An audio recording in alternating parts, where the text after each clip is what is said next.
আচ্ছা, সত্যি করে বলুন তো, থাম্বনেলটা দেখে কি আপনাদের বিশ্বাস হচ্ছে না যে ডিমের এই রেসিপিটা ম্যাগির থেকেও কম সময়, মানে 2 মিনিটেরও কম সময় তৈরি হয়ে যায়? আরে হ্যাঁ, সত্যি বলছি, একবার অন্তত আমার কথা শুনে এই রেসিপিটা বাড়িতে ট্রাই করে দেখুন। যখন বিশেষ কিছু রান্নাবান্না করতে ইচ্ছে করবে না, ডিমের এই চটজলদি রেসিপিটা কিন্তু অনায়াসে বানিয়ে নিতে পারেন। লাগেও খুব কম সময়, উপকরণও খুবই কম লাগে, অথচ খেতে কিন্তু দারুণ মুখরোচক হয়। এতটাই চটপাটা, গরম ভাতের সাথে এই রেসিপি থাকলে অনায়াসে কিন্তু এক থালা ভাত নিমেষে শেষ হয়ে যাবে।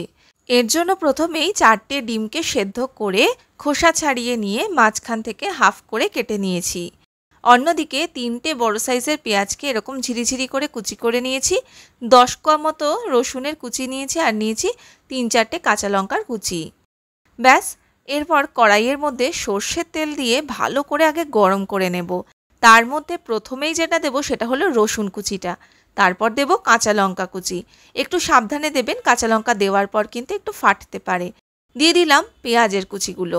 এবারে সব কিছুকে খুব ভালো করে মিশিয়ে নিয়ে আঁচটা লো থেকে মিডিয়ামের মধ্যে রেখে ভেজে নেব।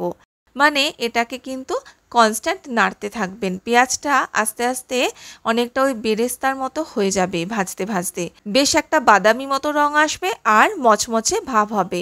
এর মধ্যে দিয়ে দিলাম পরিমাণ মতো একটু নুন আর হলুদের গুঁড়ো।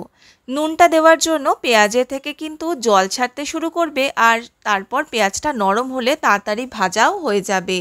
জ্বর, সর্দি, কাশি বা যে কোনো ভাইরাল ফিভারে শরীর যখন একদম দুর্বল থাকে আর মুখে রুচি চলে যায়, তখন কিন্তু আমাদের বিশেষ কিছু খেতে ইচ্ছে করে না। সেই সময় এই রেসিপিটা অবশ্যই একবার বানিয়ে দেখবেন। এই রেসিপির মধ্যে এমন কিন্তু কোনো মশলা নেই খুব একটা বেশি, আর ডিমে তো প্রচুর পরিমাণে ফার্স্ট ক্লাস প্রোটিন আছে। তো এটা কিন্তু মুখের স্বাদও ফিরিয়ে আনে। বানাতেও বেশিক্ষণ সময় লাগে না, খেতে অনবদ্য হয়। তো যাই হোক, পেঁয়াজগুলো এরকম ভাজা হয়ে যাওয়ার পর এর ওপর দিয়ে সেদ্ধ করে রাখা হাফ করা ডিমগুলোকে বসিয়ে দিয়েছিলাম। একটা সাইড একটু ভাজা হয়ে গেলে আবার উল্টে দিয়ে অপর সাইডটাকেও ভেজে নেব। দেখুন, যেই সাইডটা ভাজা হয়ে গেছে সেদিকে একটু হালকা লালচে মতো রং এসেছে, আর নিচের এই পেঁয়াজগুলো কিন্তু ততক্ষণে বেরেস্তা মতো তৈরি হয়ে গেছে।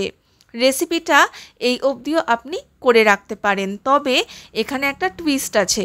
যদি আপনার কাছে ঘরে ধনেপাতা অ্যাভেলেবেল থাকে তাহলে পরে কিছুটা পরিমাণে ধনেপাতা কুচি করে নিয়ে এর ওপর থেকে ছড়িয়ে দিতে পারেন। আর যদি না থাকে তাহলে তো কোনো কথাই নেই, ওটা স্কিপ করে যাবেন।